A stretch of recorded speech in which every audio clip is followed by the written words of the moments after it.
Hay lugares que el mapa ha decidido ignorar, rincones donde el tiempo se detuvo y el aire se siente como un sudario gris. Elías llegó a las puertas del pueblo olvidado, con el peso de una búsqueda que ya le había robado el alma. Los edificios en ruinas se alzaban como esqueletos de piedra, observándolo con ventanas que parecían cuencas vacías. Cada paso de Elías resonaba en el empedrado, un eco solitario en un mundo que había dejado de respirar hace décadas. No había pájaros, no había insectos, solo el crujido del metal viejo y el latido acelerado de su propio corazón. Buscando refugio del frío antinatural, encontró la posada, una estructura imponente que parecía inclinarse hacia él, invitándolo a entrar. Al cruzar el umbral, el olor a humedad y olvido lo golpeó. El silencio aquí era diferente, era denso y expectante. Cada tabla del suelo gemía bajo su peso, como si la casa misma estuviera protestando por la intrusión de los vivos. Las sombras en las esquinas parecían estirarse, dedos oscuros que buscaban alcanzarlo mientras él avanzaba hacia el centro del salón principal. Sintió una mirada gélida sobre su nuca. Se giró rápidamente, pero solo encontró el vacío y el polvo flotando en la luz. Sobre una mesa cubierta de telarañas descansaba un diario. Sus tapas de cuero estaban desgastadas por años de desesperación contenida. Al tocarlo, las páginas comenzaron a pasar solas, impulsadas por un viento invisible que olía a tierra vieja. Vio dibujos de una entidad sin rostro, la sombra un ser de oscuridad absoluta que acechaba entre las palabras de advertencia. Símbolos antiguos grabados en el papel empezaron a brillar con un fulgor tenue, pulsando como un corazón enfermo. La advertencia era clara: aquel que lee la maldición se convierte en parte de ella. El aire en la posada se volvió irrespirable. Elías huyó de la posada, pero el exterior ya no era el mismo. La luna, pálida y deforme, colgaba como un ojo muerto. Las calles desiertas se extendían infinitamente. Cada esquina ocultaba un susurro. Cada ventana oscura guardaba un secreto que no quería ser revelado. El pánico comenzó a apoderarse de él en su respiración. Era el único sonido, un ritmo errático en el silencio absoluto del pueblo. Sentía que las paredes se cerraban. El pueblo no era solo un lugar, era un organismo vivo que lo estaba digiriendo lentamente. De repente, un movimiento en el rabillo del ojo. Una figura alta, demasiado delgada para ser humana, cruzó el final de la calle. Elías se detuvo, con el corazón golpeando su pecho, como un animal enjaulado.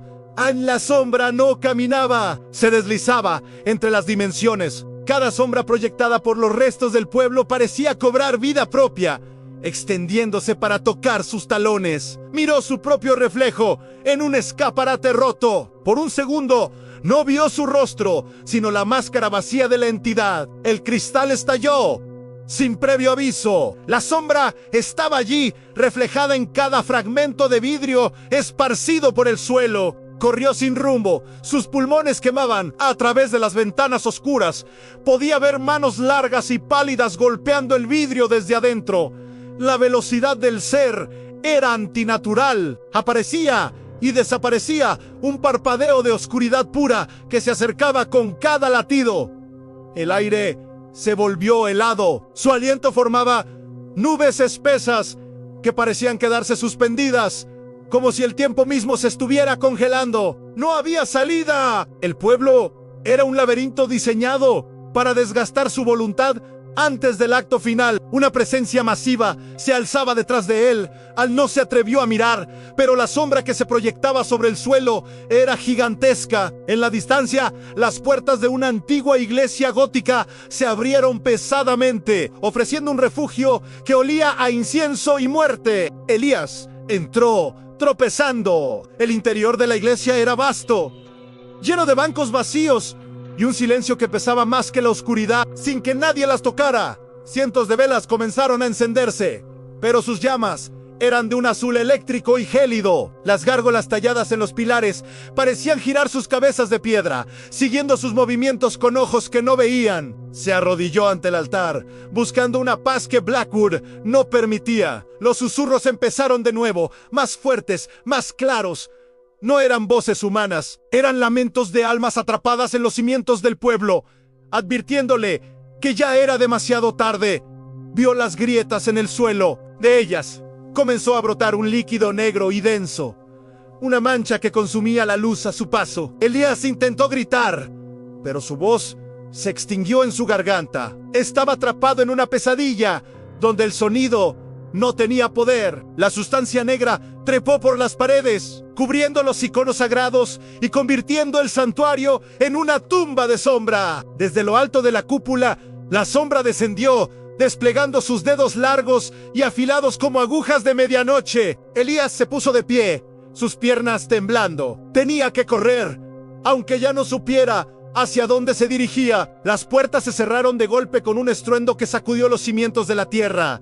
Estaba encerrado con su propio miedo. Pero entonces, las paredes de la iglesia comenzaron a disolverse, revelando que el mundo exterior también se estaba desintegrando. Se lanzó a través de un hueco en la pared, cayendo no hacia la calle, sino hacia un vacío donde la lógica no existía. Aterrizó en la plaza central, pero los edificios ahora se retorcían como tentáculos de piedra, bloqueando cada posible escape. La sombra emergió del centro de la plaza, su presencia tan vasta que eclipsaba el cielo mismo. Elías comprendió que la maldición no era una trampa, sino una transformación.